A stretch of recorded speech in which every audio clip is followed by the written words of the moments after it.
نمازاں پڑھن والے ہو، اپنی اولاد دا فکر نہ کرن والے ہو، کسے گھر دے اندر آگ لگ جائے اور پھر جناب والا اس آگ نو چھوڑ کر کے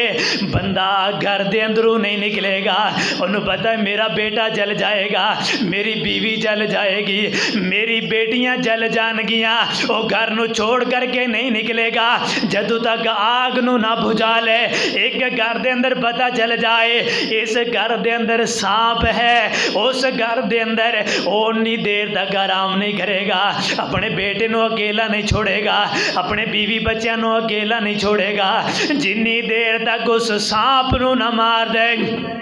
جنی دیر تک اس سانپ نو نہ نکال دے، انی دیر تک وہ اپنے گھر دے اندروں نہیں نکلے گا۔ لیکن کائنات دے لوگو اتے بات سمجھن والی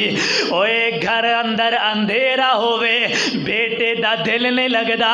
اندھے بابا کوئی لائٹ چلا دیو دل نہیں لگدا، بابا کوئی ٹارے چلا دیو دل نہیں لگدا۔ میں تے سوال کرنا چاہنا ہاں، ایتھے رات دے اندھیرے دے کولوں ڈر لگدا ہے، قبر دے اندھیرا کدے یاد نہیں آیا، دنیا دی اگ دے کولوں ڈر لگدا ہے، اوے کدے قبر دی اگ نو بھی اپنے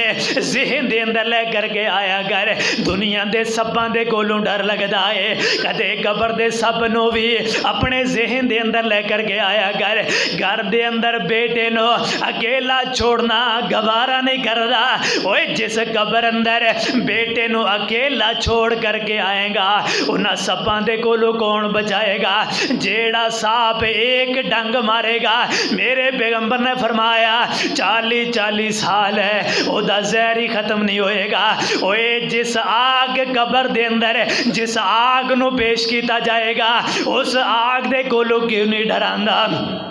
اپنے بیٹے نو آگ دے کولوں کیوں نہیں ڈراندا؟ دنیا دی اگ دا بڑا فکر ہے، دنیا دے سباں دا بڑا فکر ہے، اس واسطے اٹھایا کر اپنی اولاد نو اٹھایا کر بیٹا،